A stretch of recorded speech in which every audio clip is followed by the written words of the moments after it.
Somebody had a question, and they wanted to, they were asking about Luke 12, 34. For where your treasure is, there will your heart be also. Right? Let me answer that one first. If all of a sudden something happened, I've seen this happen multiple times,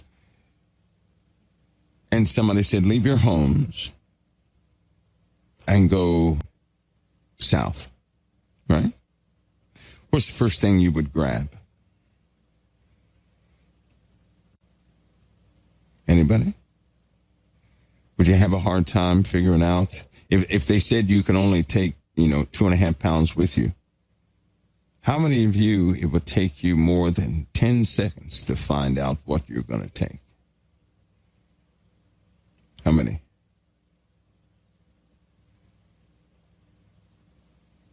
Most people would pause for a minute. Some people would go into a frenzy not knowing what to take. A lot of people would attempt to smuggle things with them, wouldn't they? They would attempt to smuggle things. Now hear this one. If nothing in your home is a treasure, right? In other words, you have no self-investment in it by way of your heart. You can walk away from everything. You can leave it. If you have an attachment to anything in your house, it's your treasure, right? For example, your car. People, they polish their cars, and if someone touches that car, you get people that will be upset, right? They'll get upset. If somebody stumbles into it, falls into it, what if an old guy, what if you had a brand new car, you just had it simonized, and some guy walks up to it and he falls into your car and puts a dent in your door, and you just bought the car, it's not even 36 hours old. How many people would be upset? How many? Would any of you be upset? If you paid a lot of money for that car, you might be upset a little bit. You might. People can say what they want. I've seen people react with cars. I've seen people react with pictures of their family members. I've seen people react with specific sets of jewelry.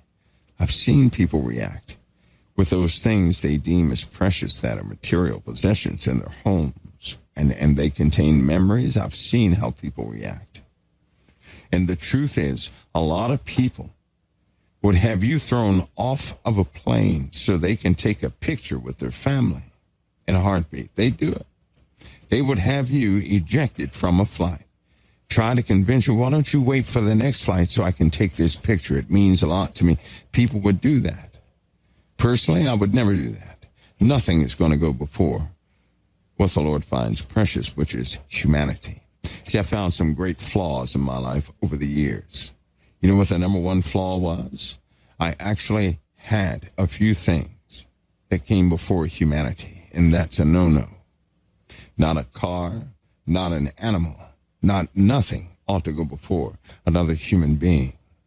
Nothing.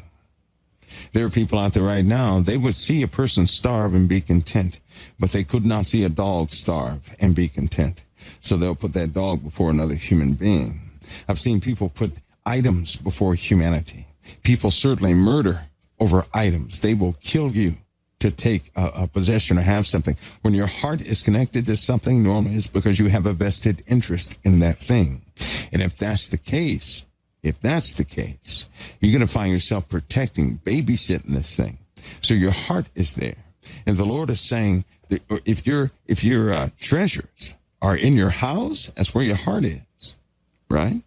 Your treasure is what you're going to protect. Your treasure is what you're going to fight for. I hear a lot of people saying, well, if something happens in the world, I'm going to get my guns, and anybody comes close to my home, I'm going to take them out. And then you ask them, well, do you have children? No. You got a wife, girlfriend? No, it's just me. But it's my house, and nobody's going to touch it. And if they touch my can of beans, I'm going to kill them. Well, see, that's a person whose heart and soul is in the wrong place. I've heard other people say, well, what do I do if somebody comes up to my house? I said, well, what if they're just hungry and they just want something to eat? You're going to shoot them? Because a lot of people were saying back in that day, which is why the Lord did not allow it to happen. They were saying, this was 2012. If they come in my neighborhood, I'm going to shoot them. I'm not going to ask questions. It'll be dangerous. I have to protect everything I have. And see, that was a problem. That was a problem. I even had a discussion back there. I said, the Lord's not coming back now because it would condemn too many people. Too many people have their hearts on material things. And they don't even know that the number one call in the end days is to forsake earthly goods and save the soul. They don't even know that. You guys do know that the majority of this war is materialistic. That people are working themselves to the bone to obtain material things. You know that, don't you?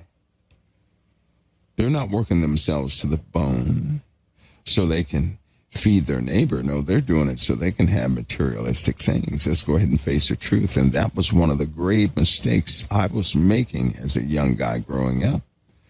And then the Lord totally tore me away from all of that. Nothing, I mean zero, will ever go before another human being. Nothing. It'll never be that way. It made me sick when the Lord opened my eyes to what I was doing. And that will never happen again. Because have you ever met a person who they like everything lined up in a specific way, right? Everything has to be lined up, dress right, and, things have to just look perfect all the time. That was me. If somebody came in and touched something, I could tell. I had accountability of the dust that was on an item. That's how bad it was. And they would laugh. They would take a cup and scoot it maybe 2 degrees to the right or to the left, and I would be able to tell because I had a visual inventory of everything I had. And then that's when I gave it all up and gave it all away. And I did that twice, and I shared that with you guys. The first time it was the strongest unction I've ever had in my life, and all of it had to go. The second time I did it freely because it began to compete with my own thoughts and care for others. And I said, well, it's going again. And so now I live my life where I'm not attached to anything material. If nothing I have, right, I'm willing to give away everything I have. Let's put it that way. And I'll never have anything that will not serve another. I'm not going to have anything that just looks nice. I can't do that. I can't do that. If the Lord doesn't have you live that way, then don't live that way. You have to be obedient to what the Lord has you in. I'm being obedient to what the Lord has me in. See, we all have weaknesses. All of us do. All of us have strengths and all of us have weaknesses. Now, we have common weaknesses, but we also have very different weaknesses. And in my case, right, I know some of the inbred habits of this flesh. And it's not going to compete with humanity. Therefore, I'll never have anything I'm not willing to give away. And I don't give away the things that fall apart either. No, the Lord taught me different about that too. Why would I give away what I'm willing to throw in the garbage can? So instead of getting the item in the closet that the sleeve is about to fall off, I get the brand new thing. That's what I give away. I keep the torn up stuff and give away the good stuff. It's totally backward, worldly wise, right? But that's how the Lord has me. Do you know why? Because I can never go a day. I can't live a day on this earth where I have an attachment to anything on this earth. I can't do that. Nothing can go before humanity. And believe me, it's very easy for things to creep into your life and set themselves up higher than your fellow man. That's not going to happen in my life. That's just not going to happen. Anyway, hopefully you guys understand that. So when it gets to this time that people are in right now, I'm telling you right now, people, there are folks, they're living to gather material things. And material things is their comfort, right? See, in my life, so long as I have placement with my Father in heaven, I'm good to go. But you see, I have a lot of people, they're not going to be comfortable until they have tangible things they can touch. I can sit in an empty place with no promise of anything. So long as I can pray, I'm good to go. So long as I can do something for the Lord by serving my fellow man, I'm good to go. I don't need material things, and I've been tested on that. So don't go boasting about that you're the same way. Don't do that, because you could lose everything. The Lord will qualify every word you speak out of your mouth. You belong to him now. You've been bought with a price. You're of the kingdom. So you're just not some average person. Be careful how you speak. You're going to be qualified for everything you do speak. But I've been sent through this process a couple of times. The first time, even though it was initiated and agreed upon by me, it was not easy, because the next day when I gave everything away, do you know what happened the next day? The next day I was sitting there thinking, like, did I make a mistake? That's exactly what I thought. I said, oh, no. No. See, I had to be broken of that. And I will not allow that stuff to seep back into my life. I won't do it. So I had to be careful where my treasure is, right? Be very careful where my treasure is. Because where your treasure is, there your heart is also. It's just like home. Home is not actually this nice place you think it is. Home to a lot of children is where the parent they love exists. That's what home is. So parents, you make the home. The home doesn't make you. You make the home. You can take a nice place and you can think that's home for you, but for your children, that could be hell itself. I can assure you, if you let love flow through you to those members of the household, a motel room can be home. Home is going to be where you are. Your heart, where your treasure is, there your heart is also. And the reason why is because if we have a treasure here on earth, we have labored for it. We prize it, right? It's our prize. It's one of our highest possessions. And so we're going to constantly take inventory over it, keep it clean, do whatever we have to do. But that connection with heart poses a problem. And the Lord is saying, don't store up treasure here on earth. He says, for where your treasure is, there your heart will be also. He says, sell that ye have and give alms. Provide yourselves bag which wax not old, a treasure in the heavens that faileth not, where no thief approacheth, neither moth corrupteth. That means don't let your heart be attached to those things you can touch with your physical hands, right? Tangible things here on earth, where anybody can get to it. But let your treasure be those things that Jesus says is his treasure. Wisdom, the principles of Christ, right? The laws of our Father in heaven. That should be a big treasure for each and every one of us. To walk the rest of our days with a desire to be obedient. That is to say, a desire to walk upright. To not let the flesh win. And when you find yourself short-handed by way of the flesh, stand right back up and walk again. Don't give in to it. Don't sulk. Don't say, oh, I messed up. Oh, and start crying. Don't do that. No, you defeat the flesh by rising. You just simply rise up and you go forward and you say, not this time. Not this time. Because for every time you fall, if you examine your own fall, you'll see what made you fall. Jesus is the one that's able to keep us falling. You know that? That's written. So you don't have to fall the same way every single time. When you fall, you can defeat. You defeat through Christ. Be mindful of Christ. And stand upright and walk again. But don't walk in circles. Satan will make you walk in circles. And our own stubbornness can have us put in the wilderness, which is to walk in circles, to have repeated episodes in your life over and over again because you choose not to change the pattern.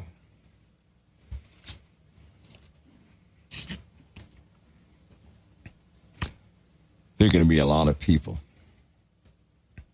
And I've seen it in storms. You know, certain people can't leave their homes in storms because they want to protect everything. The truth is going to be found out of all of us. Normally, in a catastrophe, that's when it's found out. When a person has to walk away from everything, I mean everything, That's when you find out who that person is. Before that time, you scarcely know who they are. One day we'll all know. And the Lord has already made that clear. All secrets, all hidden things are going to be freely shown in this lifetime before he comes back. And it's not that somebody else is going to find it. Things will happen on this earth. Honesty will come out of us big time. Even the people in Revelation were honest. Though they were condemned, though they stood against the living God, they no longer hid it. They were becoming honest. And how many of you in your own minds, you don't have to answer this, but in your own life, most Christians begin almost like a mammal in the wild, like a small mammal. They hide themselves. They're trying to survive. And so they hide a lot. As time goes on, even right now, you're less and less concerned about hiding anything. More and more people are saying, here I am, take it or leave it. This is who I am. That's what they're saying. And all these hidden ways people had in their lives are saying, well, it's not hidden anymore. Here it is, take it or leave it. That's what goes with the package.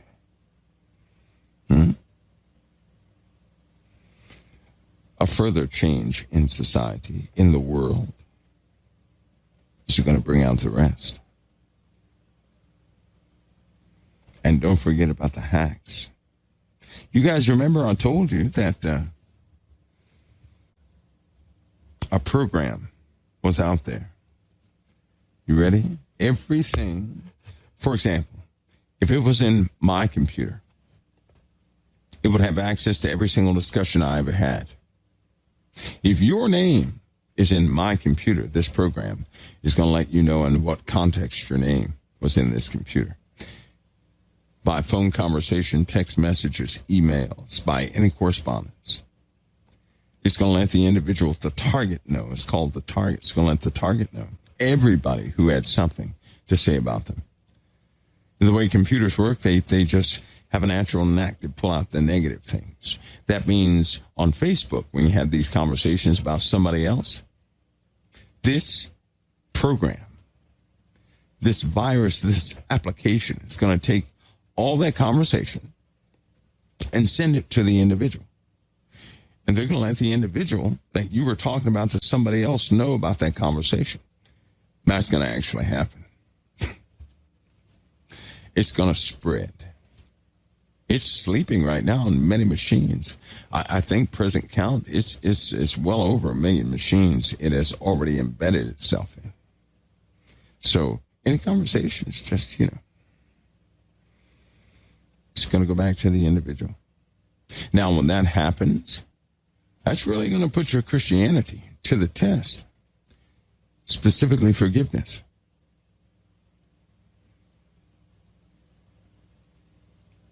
That's when you're really going to know who's following the principles of Christ. Because if there's one statement with Christ that's going to give us a splinter, it is love your enemies. Do good to those who despitefully use you and persecute you for his name's sake. Rejoice and be glad. Now, if they're spitefully using your name in a negative way, then they're purposely doing it. Not accidentally, but purposely. If you found this out of anybody and they talked about you 5 years ago, would you still see them the same right now? Let me give you my answer. Yep. If I found out Hatter and 37 and Pooh Bear and Nikki and everybody else was talking trash about me 5 years ago, that has no bearing on today. That was 5 years ago. Not today. If they talked trash about me yesterday, this is today, not yesterday. See, I happen to occupy a place called forgiveness. I do. There's not going to come a time when I will not forgive. There's no way I can ever say I love Christ, and yet I can't forgive somebody of something. That would be foolishness on my part, very dangerous. No, I occupy forgiveness. See, I know something. Maybe you don't. No one stays the same. No one. Everybody changes. Everybody changes their point of view. Everybody changes. And I'll hold nothing against no one. Not ever. I'm not here for everybody to like me. No. I'm purposed to be here for the sake of the kingdom. And you are too. I'm here to serve my fellow man, not to take from him. That's what I'm here for. And in the eyes of the Father, if Jesus could give himself up for the lowliest of us, then who am I? Not to relinquish all this pride and all this other stuff for the least of any of you. See how that works? Occupying that place where you esteem everybody higher than yourselves, it puts you in a state of freedom. You'll never find it anywhere else. Let the Lord position you. But as far as you go, never position yourself over your fellow man. It's just like one of the leadership rules is this: never position yourself where you can take from those you command. Never do that. Never put yourself in a position where you will take from those you command. Never do that. You assume that in the leadership role. And they got that from Joshua. They got that from the Old Testament.